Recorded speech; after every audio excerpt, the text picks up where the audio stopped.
Here's a question. Is Washington D.C. about to see military patrols? Well, there is a political lightning striking in the United States Capitol, and Donald Trump is holding the thunderbolt.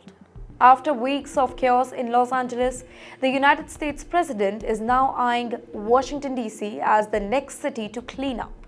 His message is blunt: the crime is out of control, the streets are unsafe, and the homeless crisis is spilling into every single neighborhood. And if city leaders don't act fast, then he will.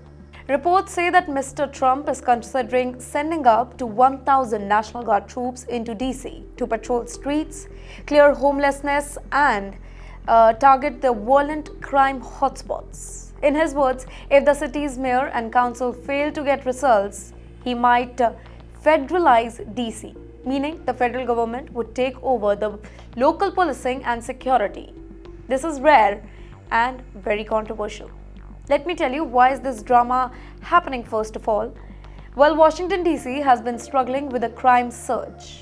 Homicides, carjackings, and armed robberies have spiked sharply over the past 2 years. Businesses are complaining, residents feel unsafe, and the city's homeless population has visibly grown. Then comes Mr. Trump. He's positioning himself as a man who can restore the order, and he's not shying away from flexing his federal muscle. But here's a twist. DC isn't just like other US cities. It is a federal district, not a state.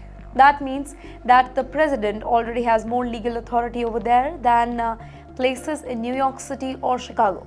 Still, deploying the National Guard troops without the city's consent will trigger a political firestorm. Local leaders are calling it an overreach, warning that a military presence could intimidate residents rather than protecting them.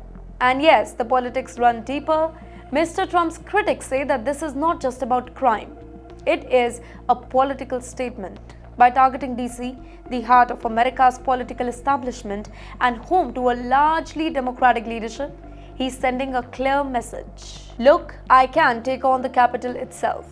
In the meantime, his supporters see it as a very decisive leadership in the face of urban decay. Now here's the situation. If Mr. Trump goes through with it, then DC could see a scene straight out of a political thriller. Soldiers in fatigues patrolling near the White House, armored vehicles parked at intersections, and federal officers running the city's security. The big question: is this a genuine safety measure or a political show of force? Either way, Washington D.C. might be on the verge of an unprecedented standoff between the City Hall and the Oval Office, with the streets caught in the middle.